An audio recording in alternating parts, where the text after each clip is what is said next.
Welcome to Key Tech. Please describe this channel if you are interested in today's video.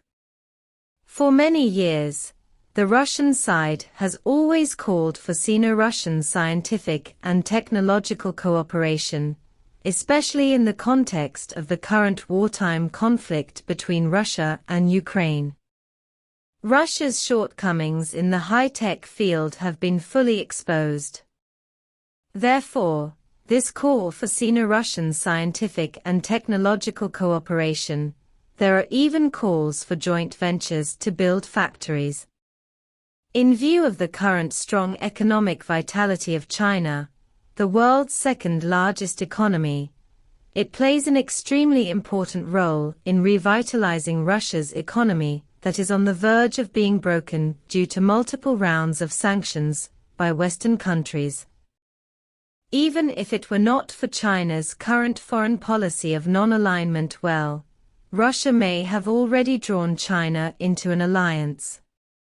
After all, China is really important to the current international environment where Russia is besieged on all sides.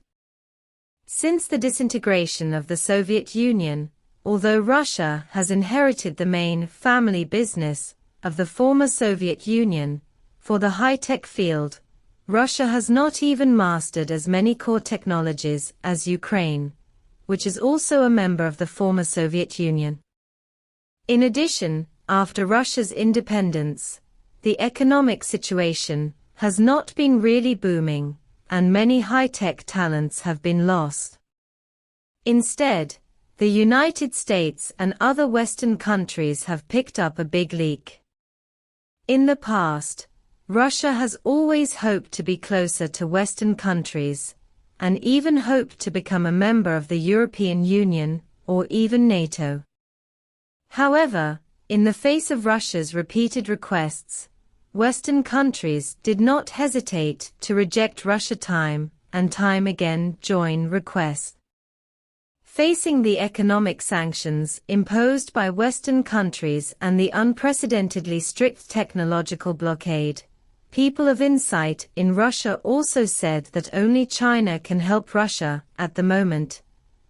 So they put forward the idea of cooperating with China to develop high-tech win-win cooperation or prostitution technology.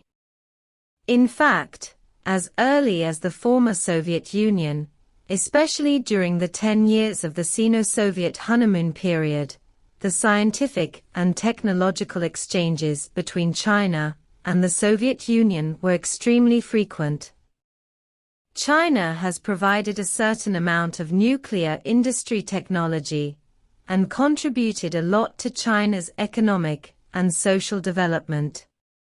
However, at the beginning, China took Russia as a teacher and obtained sufficient state loans and technical assistance from the former Soviet Union in exchange for a large amount of industrial raw materials and agricultural products.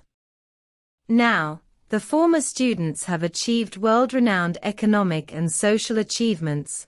On the contrary, it was the teacher at the beginning. Not only the economy was sluggish, but there was a great risk of regression, and now he was mired in the quagmire of war. Under the multiple rounds of sanctions from Western countries, the domestic economy was almost broken. However, in the past Sino-Russian economic exchanges, Russia only emphasized China's contribution and transfer of technology, and was unwilling to admit that it no longer has the courage of the past, and that China has surpassed Russia in technology. In the previous cooperation framework of Russia, China has always provided both money and technology, but Russia can't sell anything, and even the domestic market is very narrow. Such cooperation is simply a loss-making business for China. There is no need to do it at all. Since it has been calling for Sino-Russian cooperation to build factories, China has not responded in any form. Russia may have realized that Russia's economic endowment is no longer in the high-tech field, let alone human resources. On the contrary, Russia's biggest advantage lies in its rich natural resources, such as land, minerals, oil and natural gas, and other fossil energy sources. Using its own energy advantages and combining China's technological and market advantages is the best win-win model for China-Russia cooperation.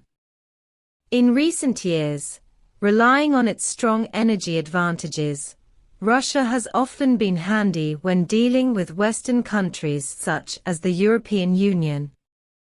Unexpectedly, since the explosion of the Baysheet natural gas pipeline, as the relationship between the EU and Russia has gradually deteriorated, Western countries have continued to impose sanctions on Russia after the natural gas supply was cut off. Seems a little down. In contrast, in the face of a more friendly China, Russia's cooperation in energy can be said to be frequent.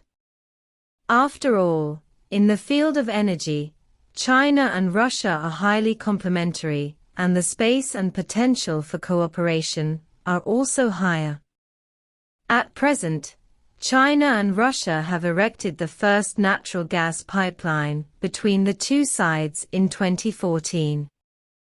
At the beginning of the cooperation, China has invested $10 billion in advance payment.